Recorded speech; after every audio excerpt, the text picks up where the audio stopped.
Guys, welcome to the Indian people ఛానల్కి స్వాగతం. And ముందుగా వీడియోలోకి వెళ్ళే ముందు నా చిన్న కన్సర్న్ ఏంటంటే, చాలామంది వీడియో చూస్తున్నారు కానీ సబ్స్క్రైబ్ చేసుకోవడం లేదండి. దయచేసి మీరు సపోర్ట్ చేస్తున్నానని అయితే అనుకుంటున్నాను నేను. ప్లీజ్ సబ్స్క్రైబ్ చేసుకుని నా ఛానల్ని అండ్ లైక్ అండ్ షేర్ చేయండి. తప్పకుండా మీకు నచ్చే వీడియోసే చేస్తాను నేను. అండ్ ఏదైనా వీడియో చేయమంటే నేను తప్పకుండా దాని కన్సర్న్ తీసుకొని చేస్తానండి. అంటే ఏదైనా టాపిక్ మీద ఈ టాపిక్ మీద చేయండి అని అంటే ఖచ్చితంగా దాని మీద తీసుకొని చేస్తాను నేను. అండ్ ప్లీజ్ అండి సపోర్ట్ చేయండి, ఇదే నా కన్సర్న్. అంటే ఇక ఈరోజు వీడియోలోకి వెళ్దాం మనం.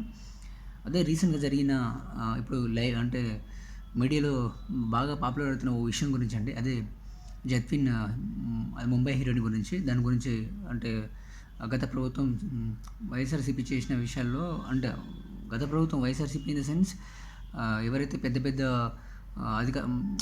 అధికారంలో ఉన్న వాళ్ళు, గవర్నమెంట్ సెక్టర్లో ఉన్న వాళ్ళు, ఐపీఎస్ ఐఏఎస్లు కానీ అండ్ పొలిటికల్ ఆస్పిరెంట్లో ఉన్న వాళ్ళు, పెద్ద పెద్దలు ఎవరైతే ఉన్నారో వాళ్ళ వాళ్ళు పాత్ర పోషించిన ఒక అమ్మాయి విషయం గురించి, అదే ముంబై హీరోయిన్ గురించి.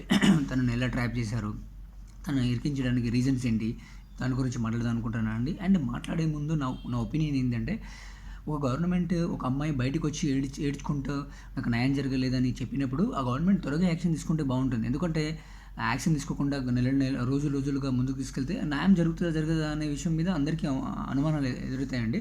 సో ఎవరైతే ఇప్పుడు ప్రజెంట్ గవర్నమెంట్లో అధికారంలో ఉంటున్న చీఫ్ మినిస్టర్ చంద్రబాబు నాయుడు అయినా ఉండొచ్చు, హోమ్ మినిస్టర్ అనిత గారైనా ఉండొచ్చు. అండ్ వీళ్ళని అడుగుతున్నాను నేను, త్వరగా యాక్షన్ తీసుకుంటే బాగుంటుందండి. ఎందుకంటే ఏ మధ్యతరగతి కుటుంబాలైనా అంటే న్యాయం జరుగుతుందని ఆశపడడానికి ఛాన్స్ ఉంటుంది. సో మీ డిసిషన్ చరిత్రనే మార్చేసే ఛాన్స్ ఉంటుంది. ఎందుకంటే ఇలాంటి వాళ్ళు పెద్ద పెద్ద అధికారులని శిక్షించగలిగితే తప్పకుండా ఈ రాజ్యాంగంలో న్యాయం జరిగే ఛాన్స్ ఖచ్చితంగా ఉంటుంది. ఇలాంటి వాళ్ళు అధికారంలోకి వస్తే ఖచ్చితంగా న్యాయం జరుగుతుంది అనేది అందరికీ హోప్ కలుగుతుంది. నేను ఇప్పటికీ బిలీవ్ చేస్తాను. నేను కూటమి ప్రభుత్వం ఖచ్చితంగా న్యాయం చేస్తుంది అనేది నా ఒపీనియన్. ఎందుకంటే ప్రజలు కూడా అదే ఆశిస్తారు. అండ్ మీరేమనుకుంటారు ఒకసారి కమెంట్ రూపంలో తెలియజేయండి. ఇలాంటి వ్యక్తులు మన సొసైటీలో ఉన్నందుకు, లేకపోతే పెద్ద పెద్ద అధికారులు ఇలాంటి తప్పులు చేయడానికి అంటే రాజ్యాంగంలో వాళ్ళకి ఎలాంటి శిక్ష లేదా అనేది దాని మీద మీరు ఏం అనుకుంటారో ఒకసారి కమెంట్ రూపంలో తెలియజేయండి. అండ్ ఈ విషయంలో న్యాయం జరుగుతుందా జరగదా, లేకపోతే దీన్ని కూడా కవర్ చేస్తారా అనే విషయాన్ని ఒకసారి కమెంట్ రూపంలో తెలియజేయండి. తప్పకుండా నా ఒపీనియన్లో ఆ హీరోయిన్ ఏదైతే ఉందో అండ్ తనను అరెస్ట్ చేసిన విధానం ఎలా ఉందంటే ఐ వాజ్ షాక్ అండి. అంటే షాక్ అవ్వాల్సిన విషయం అన్నట్టు. ఎలాంటి ప్రొసీజర్ లేకుండా తన మీద ఎన్ని కేసులు పెట్టారంటే section 384, section 385, section 386, section 388, section 420, section 467 ఇలాంటి కేసులు, ఇల్లీగల్ కేసులు అన్నీ, section 468, section 471 and 12B IBC ఇలాంటి సెక్షన్స్ అన్నీ పెట్టారు. సో ఒక్క అమ్మాయిని ఇప్పుడు దాని ఆమె మీద, ఇన్నోసెంట్ పీపుల్ మీద ఎక్కడో ముంబైలో జరిగిన ఒక విషయం పట్టుకొని తనని వెంటనే ఇక్కడికి ఇది డేట్ ఏంటిదంటే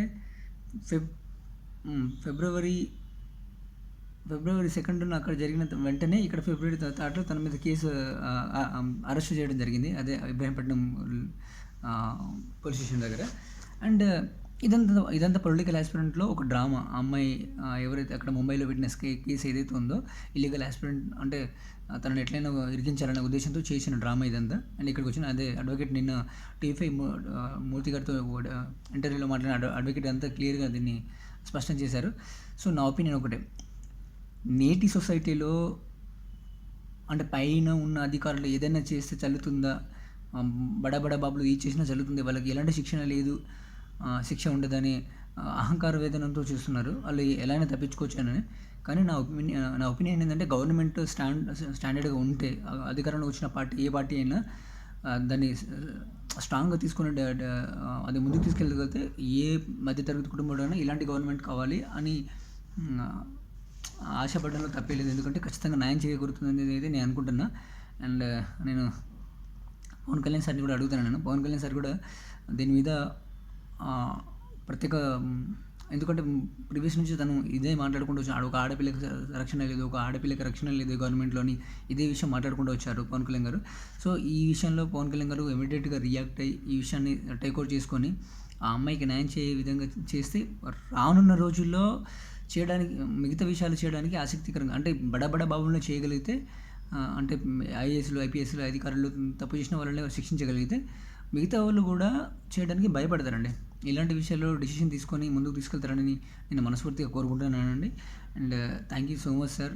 మీరు ఖచ్చితంగా ఈ విషయాన్ని చేస్తారని అయితే అనుకుంటున్నాను. అండ్ మీరే అనుకుంటారో ఒకసారి కమెంట్ రూపంలో తెలియజేయండి, ఎలాంటి న్యాయం చేస్తే బాగుంటుందనేది. And thank you so much. దయచేసి మీ సపోర్ట్ చేస్తారని అయితే అనుకుంటున్నాను. అండ్ లైక్ చేయడం, సబ్స్క్రైబ్ చేయడం మర్చిపోకండి. Thank you so much. జై హింద్.